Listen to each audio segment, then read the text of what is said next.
constitutionnellement décisif donc de la réalité en fait de l'existence et pratique possible des droits concrètement.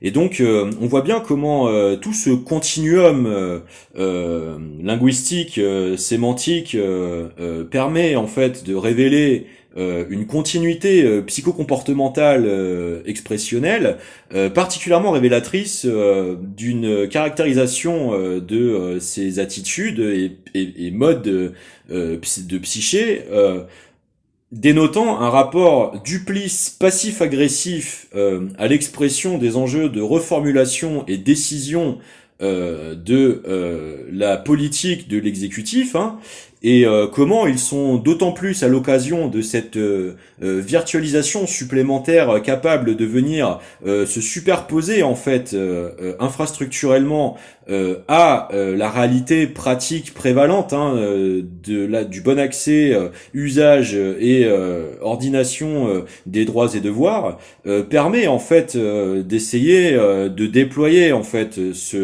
cet enjeu de réaccaparation et de reformulation, de réorientation par une personnalité à minima d'une intercontradiction, d'une antithétie sur le long terme totalement manifeste.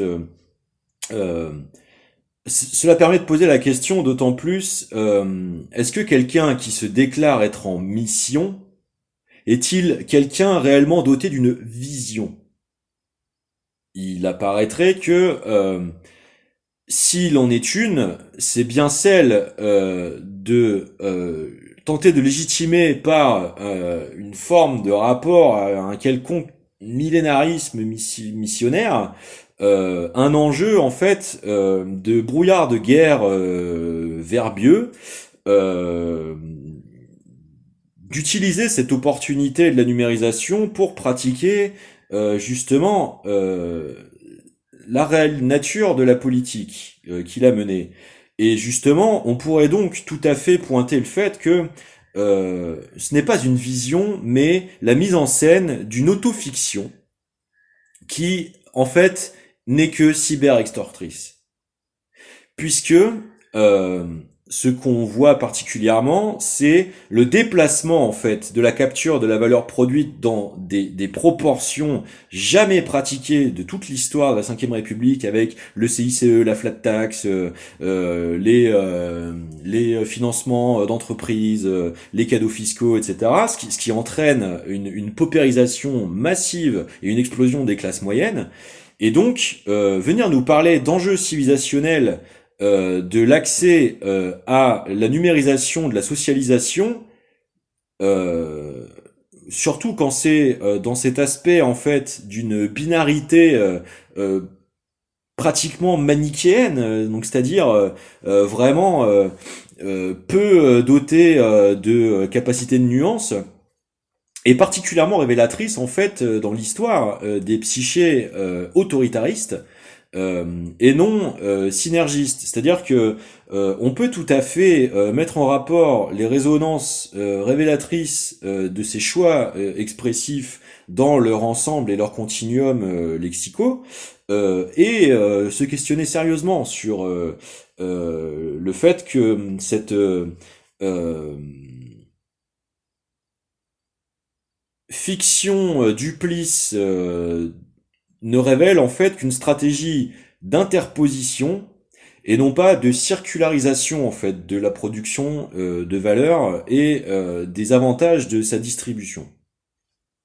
Et donc, je trouvais que ces éléments de langage étaient vraiment particulièrement pertinents parce que ils permettent justement d'illustrer ce qui, à mon sens, est exactement ce qu'il se passe. C'est-à-dire que euh, quelqu'un au service de l'organisation systémique, de génération non pas de la valeur, mais de son chiffrage, n'est pas euh, le meneur d'une politique générative, productique, idéalement éco-synergiste, mais de toute façon de base, n'est pas porteur d'une vision de génératif productique.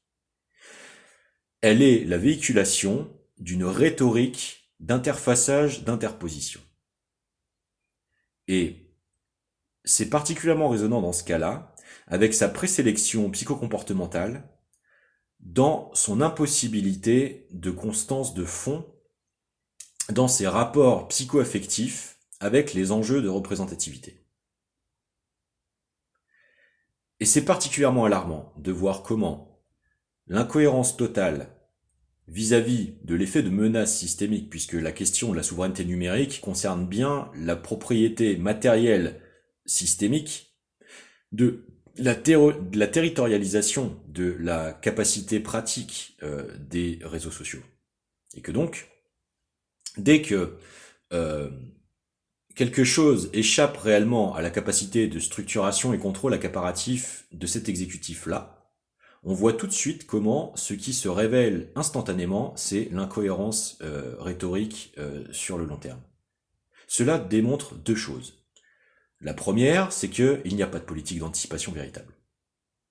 C'est-à-dire que venir nous parler d'enjeux de civilisation, alors que, en étant volontaire de briguer la mandature de l'exercice des responsabilités, n'est basé sur aucune forme d'anticipation prévue. Que cela veut-il donc dire?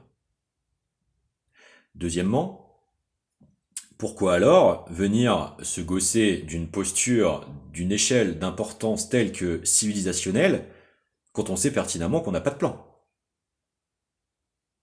Cela révèle donc un exercice particulièrement toxique de l'usage du pouvoir à la petite semaine, à la volée, et donc d'autant plus dans l'épreuve du feu d'un tel exercice, dans une réelle évolution en fait de la disposition matérielle stratégique de la question, d'autant plus une incapacité de ressources psychocognitives et psycho-émotionnelles à traiter le sujet avec une personnalité solide.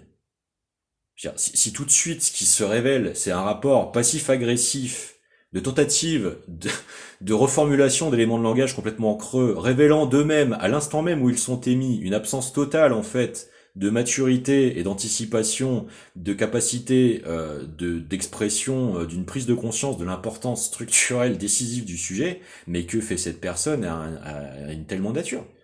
Tout simplement. Je veux dire, le numérique aujourd'hui, c'est la façon dont les richesses sont définies dans les patrimoines, les salaires ou les moyens de paiement. Et c'est ça le Mozart de la finance. Enfin, je veux dire, donc définitivement, ce qu'il nous faut, c'est arrêter de se satisfaire en fait de bruits de déviation permanents, réaliser l'intégralité des inconstances politiques au-delà des prétextes incarnatifs, performatifs de mise en scène de la gestuelle de la figure publique de l'imposture, et vraiment entamer des débats de fond, c'est-à-dire l'enjeu du numérique, qu'est-ce que c'est?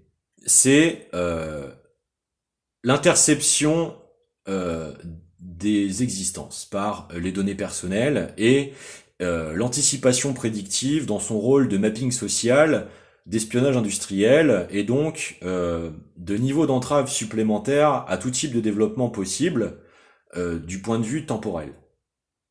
Puisque c'est particulièrement la caractéristique première de la cybernétisation, c'est la véhiculation de l'information à la vitesse de la transmission luminique. Donc, si prévoir c'est gouverner, dans ce cas-là, une rhétorique qui révèle une carence totale d'anticipation, mais qui vient venir essayer de poser des manichéismes d'interdiction sur des rapports aussi biologiques, fondamentalement décisifs que la socialisation, dans ses formes contemporaines pratiquées, je veux dire, mais qu'est-ce qu'on fait avec un tel décisionnaire? Je veux dire, ce n'est pas possible. Donc il nous faut entamer les débats de la circularité économique. Il faut particulièrement remettre sur le centre de la question les rapports génératifs, numériques, numismatiques, fiduciaires, tels que les comptes en banque numérisés. Et il faut les replacer dans l'enjeu central de démocratie, qui est le rapport décisionnaire du salariat et du droit fondamental à l'existence.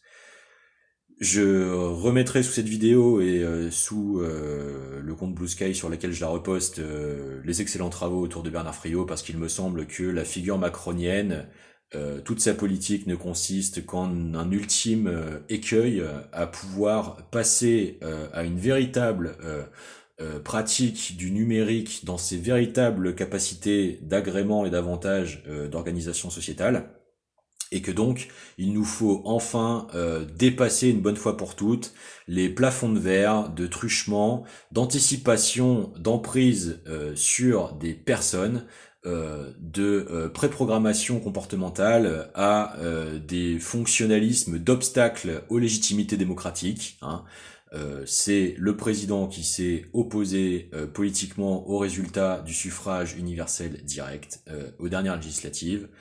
Donc, ça illustre d'autant plus comment ce n'est que l'énième mouture d'un natalisme qui est en fait le régent des structuralismes de certaines grandes familles argentières présentes dans 89 pays, et qui empêche en fait les droits régaliens fondamentaux tels que battre monnaie. C'est ce qui verrouille complètement les rapports de levier, de relance d'investissement et d'orientation de fléchage des développements. Or, pourtant, cette circularité économique pourrait tout à fait maximiser les véritables réservoirs de compétences et reproduire l'essor que la société est naturellement capable de manifester dans ses excellences sectorielles.